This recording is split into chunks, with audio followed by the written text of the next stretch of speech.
안녕하세요. 이코노웨이브입니다. 8월 15일 주간 시황 정리입니다. 여러분, 이번 한 주도 정리해 볼게요. 이번 주는 물가의 주간이었잖아요. 소비자 물가에, 생산자 물가에, 소매 판매까지 물가와 소비 지표가 줄줄이 나왔어요. 그런데 이번 주를 한마디로 표현하면 재료는 좋았는데 코인은 못 따라간 한 주였어요. 무슨 말이냐면 거시 지표들은 대체로 우호적이었는데 정작 비트코인은 그 좋은 재료를 못 살렸거든요.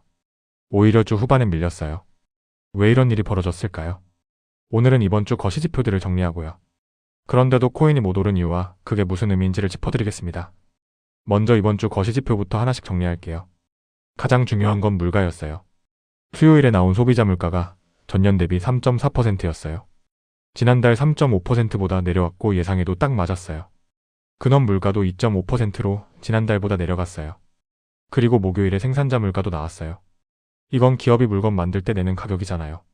이게 전월 대비 변동이 없었어요. 0%였거든요. 안정적으로 나온 거예요. 내용을 보면 흥미로워요. 상품 가격은 내렸는데 서비스랑 건설 가격은 올랐어요. 그래서 서로 상쇄되면서 전체적으로는 안 움직인 거예요. 이걸 종합하면 물가가 완화되는 방향인 건 맞아요. 소비자 물가도 생산자 물가도 안정적이었으니까요. 다만 완전히 끝난 건 아니에요.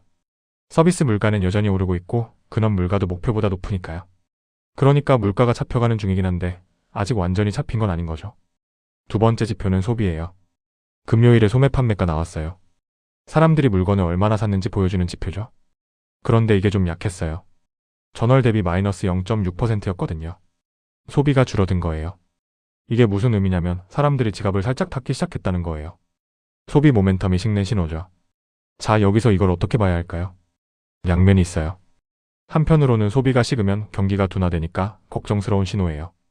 그런데 다른 한편으로는 소비가 식으면 물가도 진정되거든요. 그래서 연준 입장에서는 금리를 안 올릴 명분이 돼요. 그러니까 이번 주 지표를 종합하면 물가는 완화되고 소비는 살짝 식은 거예요. 시장은 이 두 가지를 동시에 소화한 한 주였어요.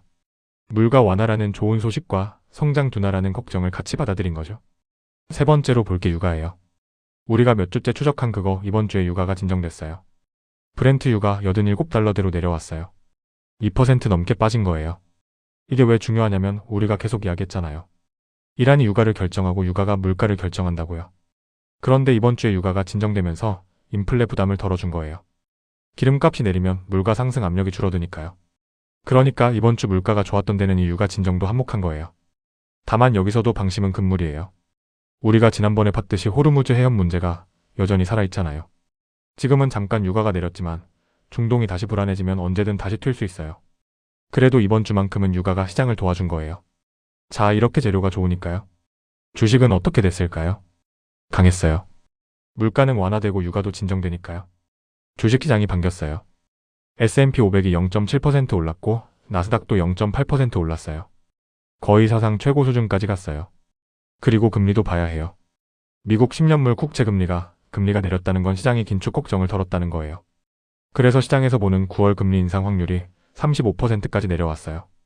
며칠 전만 해도 50대 50이었는데 이제 인상 안 할 거란 쪽이 훨씬 우세해진 거예요. 그러니까 거시 환경만 놓고 보면 정말 나쁘지 않았어요. 물가도 잡히고 유가도 내리고 금리 걱정도 줄고 주식은 사상 최고를 넘보고 위험자산한테 좋은 분위기였던 거예요. 자, 여기가 이번 주 핵심이에요. 거시가 이렇게 좋았는데 비트코인은 어땠을까요? 못 따라갔어요. 이번 주 내내 63,000에서 65,000달러 사이에서 박스권에 갇혀 있었어요. 물가 발표 직후에는 64,000달러 부근을 유지하면서 비교적 안정적이었어요. 그런데 그게 다였어요. 물가가 완화됐는데도 그게 추가 상승으로 이어지지 못한 거예요. 오히려 주 후반으로 갈수록 더 약해졌어요. 8월 14일 기준으로 비트코인이 63,000달러 아래로 밀렸어요. 자, 이상하지 않나요? 주식은 사상 최고인데 비트코인은 오히려 밀린 거예요. 같은 위험자산인데 방향이 갈린 거죠. 이걸 디커플링이라고 해요. 따로 논다는 뜻이에요. 거시 환경은 분명 좋았는데 비트코인만 그걸 못 살린 거예요. 도대체 왜 그랬을까요? 그 이유가 뭘까요? 바로 ETF예요. 우리가 지난번 CPI 정리 때 뭐라고 했죠? 이제 거시지표가 조용해지면 ETF 자금이 진짜 열세라고요. 그런데 바로 그 ETF에서 문제가 생긴 거예요. 이번 주에 비트코인 ETF에서 8월 들어 처음으로 이틀 연속 자금이 빠져나갔어요. 그동안 계속 돈이 들어오면서 하단을 받쳐줬잖아요. 그게 이번 주에 방향이 바뀐 거예요. 들어오던 돈이 나가기 시작한 거죠. 자, 이제 그림이 맞춰져요. 왜 거시가 좋은데도 비트코인이 못 올랐을까요? 바로 ETF 자금이 빠져나갔기 때문이에요. 거시라는 배경은 좋았는데 실제로 살 사람이 줄어든 거예요. 아무리 재료가 좋아도 정작 돈이 안 들어오면요. 가격은 못 오르거든요. 우리가 늘 강조했잖아요. 가격을 움직이는 건요. 결국 실제 돈이라고 이번 주가 딱 그걸 보여준 거예요. 여기서 잠깐 짚고 갈게요. 우리가 지난 CPI 정리 때 이런 이야기를 했어요. 물가가 예상대로 나오면서 거시 이벤트가 뜸해졌으니까요.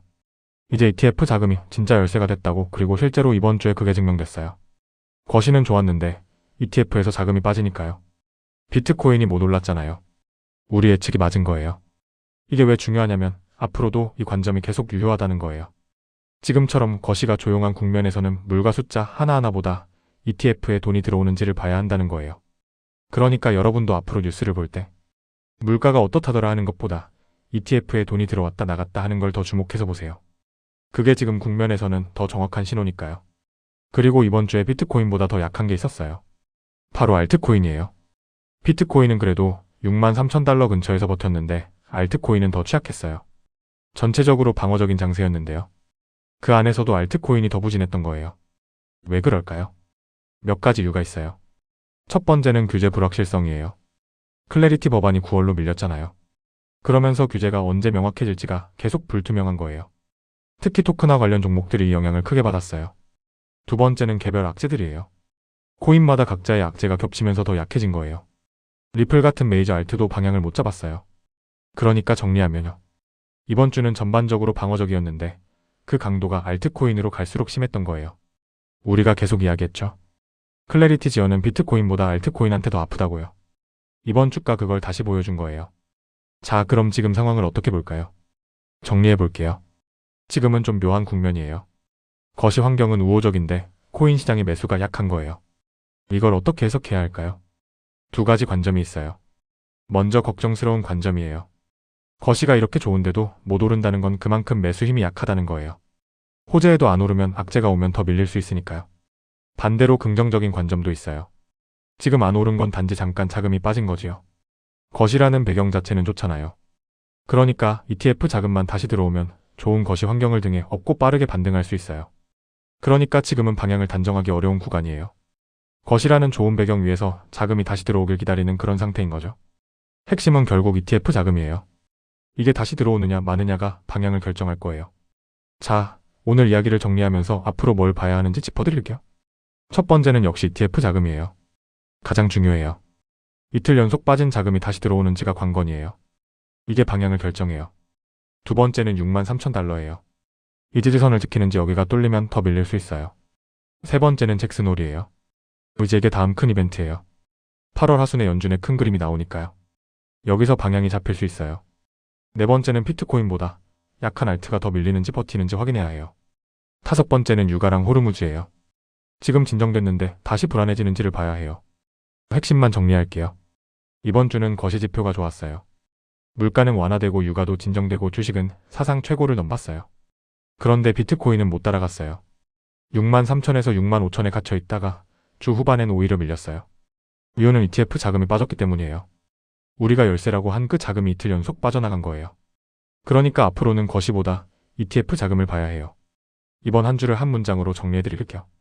이번 주는 7월 소비자 물가가 3.4% 근원 2.5%로 예상에 부합하고 생산자 물가도 보합으로 안정되며 브렌트 유가 87달러대로 진정되고 소매 판매는 마이너스 0.6%로 소비가 살짝 식는 등 물가 완화와 성장, 둔화가 공존하는 우호적 거시 환경 속에 S&P 500이 사상 최고를 넘보고 9월 금리 인상 확률이 35%까지 내려왔지만 정작 비트코인은 이 좋은 재료를 추가 상승으로 살리지 못한 채 63,000에서 65,000달러 박스권에 갇혔다가 주 후반 63,000달러 아래로 밀렸는데 그 원인이 바로 우리가 지난주에 진짜 열쇠라고 짚었던 ETF 자금이 8월 들어 처음으로 이틀 연속 순유출되며 실제 매수가 약해진 데 있어서 거시라는 배경은 좋아도 돈이 들어오지 않으면 오르지 못한다는 걸 보여준 디커플링의 한 주였고 규제 불확실성 속의 알트코인은 더욱 취약했습니다.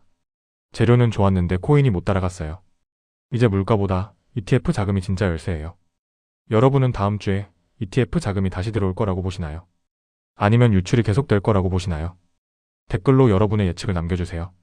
이코노 웨이브가 자금 흐름과 잭슨홀까지 끝까지 추적하겠습니다.